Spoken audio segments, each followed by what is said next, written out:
Hello friends, आपण को अनेक अनेक स्वागतम मोर यूट्यूब चैनल मोना किचन को। आज आम छतु भजा बनैबा। आम एठी छतु को छोट छोट पीस करी भांगी भल भाव धोईकी नहीं आसचे। देखंतु एठी गोटे बड़ साइज रो पियाज आ टमाटो को मु छोट छोट पीस करी काटी नैची। 8 रु 10 कुला रसुण को एठी छोट छोट करी काटी नैची। अदा एठी छेचिकी मु नैची। कड़ाई को गरम करी आम एथिरे 2 चम्मच तेल दे दबा। तेल गरम हो गलानी। धोई रखिवा छतु को एबे दे दबा। छतु को पिठा कड़ाई रे एपट सेपट करी भाजीबा।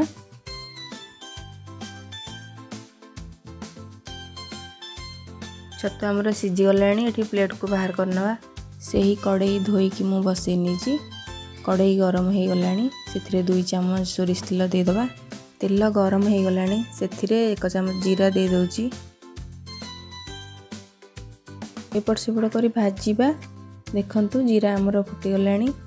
काटी रखिथिबा कंचा लंका पियाज को दे दबा।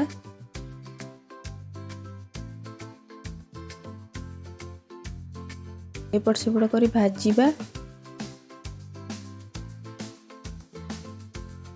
एबे कटा हैथिबा रसुण को दे दबा। एपट सेपट करी भाजी नबा। छेचिकी रखिथिबा अदा को दे दबा।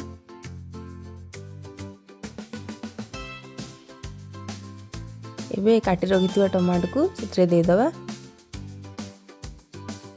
एपट सेपट कर नबा न लागी जीवो।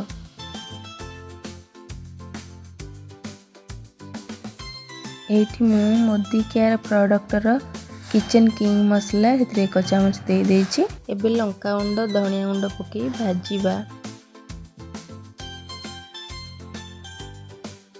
देखंतु एठी हमर मसला हे गलानी। तेल केमती बाहरी आछि। एबे हमें भाजी रखिथिबा छतु को दे दबा। एबे एपट सेपट कर नबा।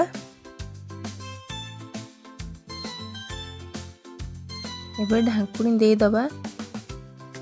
2-3 मिनिट पर ढांकुनी काढी नउची। एबे देखंतु पिठा गड़िया रे म एपट सेपट करी देखौची।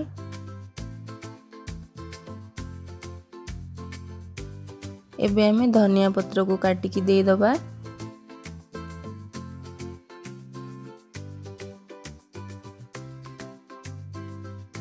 एबे हमर छतु भजा हे गलानी। एठी मु प्लेट को बाहर करी आपन को देखौची।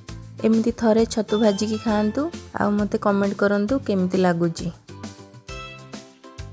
एही वीडियोटी भल लागिथिले आपन को लाइक शेयर सब्सक्राइब करिया को जमारू भूलिबेनी।